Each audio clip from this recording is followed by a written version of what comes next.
Ito, nag-ano na kami ngayon, waterproofing sa CR ng second floor. Ito yung gamit. Ayan. Naka-first coating na ito kaninang umaga. Ito ngayong hapon, nag-second coating na kami. Dapat kasi medyo dapat kapalan.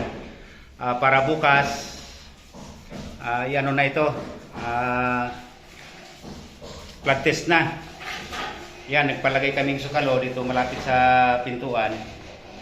Ito may sukalo na maliit para pupunuin ng tubig yan. Para flood test, mga 24 hours. Bago takpan yung ceiling sa ground floor, dapat ano na to siya. Wala na siyang leak, wala na mga leakage yung slab ng second floor ng CR para hindi magkaroon ng problema. Kasi ito yung madalas na problema. Paglagyan ng tiles na walang waterproofing, ayun, sigurado na maglilik yan, magbabaklas ulit ng ceiling sa sa baba. Ito naman yung sa kabilang CR, tapos na ito ng second coating. Ito bukas ng umaga to, lalagyan na ito ng lalagyan na ito ng tubig.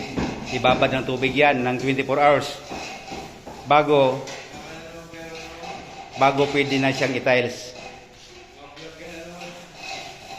Yan, ito naka second coating na yan, tapos na. Papatuyuin na lang. Ayun, maraming salamat.